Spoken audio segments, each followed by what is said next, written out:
from the Bob Mills Weather Center, the Oklahoma weather expert, Travis Meyer. Oh, wow, that was cool. And that was a lot cooler than what we're talking about, even for the beginning of July this year. And July this year is in the yellow. And you can see as we went through the first couple of days, it was hot. And of course, the heat index values were pretty high.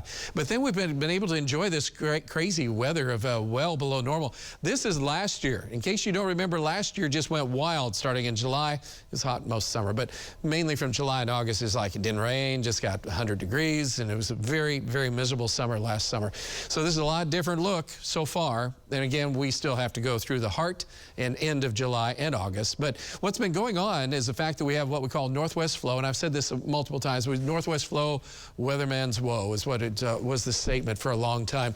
And we'll say weather person's woe. But anyway, the northwest flow allows for just little ripples to come off the Rockies and just come off of the jet stream. And then that jet stream comes and flows to the southeast. But it's also a southeast wind near the surface, but northwest winds when you're way up high.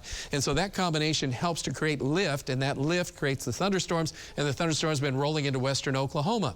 Now there's going to be a little bit of a shift where that high is going to start moving east a little bit as we get into next week. Not too much, but a little bit. But this is pretty much the summer pattern. We don't see it change a ton for a while, but there are some indications by early August we could see this high over into our area. So it'll be interesting to see. As far as drought is concerned, you know, we've erased a lot of drought that was in Texas and western Oklahoma. It's still drier than normal, you could say. But most of that has shifted a little bit more to the north and east. So this is the corn belt. And so this is where a lot of the corn grows. And so what they want is rain, because not everybody has irrigation. So they're hoping and praying for rain to take care of their crops. So it's kind of a big deal for all of us because it affects our food and our price of food. Over the last 30 days, we've noticed as well the northeast part here of our state and our viewing area has been much drier than normal, and the western part has been wetter than normal, which has seemingly been the case for the last couple of months, which it has, and I mentioned that at 5 o'clock. So our rain chances as we go forward, we have a chance tonight because of those high plains thunderstorms that will be coming in. Best chance will be west and southwest and south of Tulsa, but we do have a 30% here.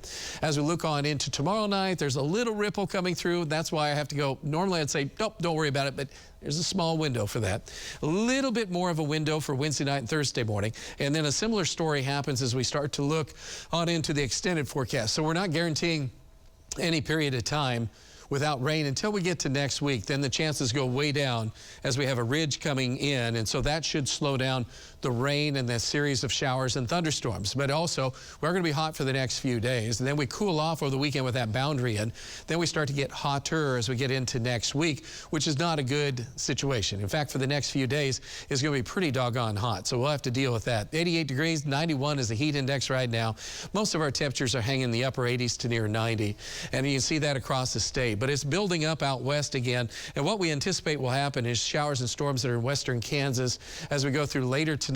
Will be an early morning, we'll be out to the west, and then moving into our area. Alan and Stephen will have to be covering that in the morning with our storm trackers, but temperatures will generally be in the 70s. Then tomorrow afternoon, we'll be back in the low 90s with any thunderstorms could reform in southeastern Oklahoma briefly. By the time we get into Wednesday, temperatures will be in the 70s in the morning. In the afternoon, really, really hot, and these heat index values are going to be up around 110 Wednesday and Thursday. And so that's really bad. So if you work outside, be prepared, stay hydrated. 81 tonight at 9 o'clock. 77 as we look on into the morning hours with showers and a few thunderstorms around. Our chances of rain are, again, a little bit better, just west and south of Tulsa. But there is a chance here in town. And then as we look at the extended forecast, you can see where we're going to see that chance of showers off and on. A little bit better for Friday night into the weekend. It cools off a little bit at that time as well. And then we go back to hotter weather next week. And I don't have a chance of rain right now in that extended, but it's one of those things that we'll see how that plays out because it's an interesting year.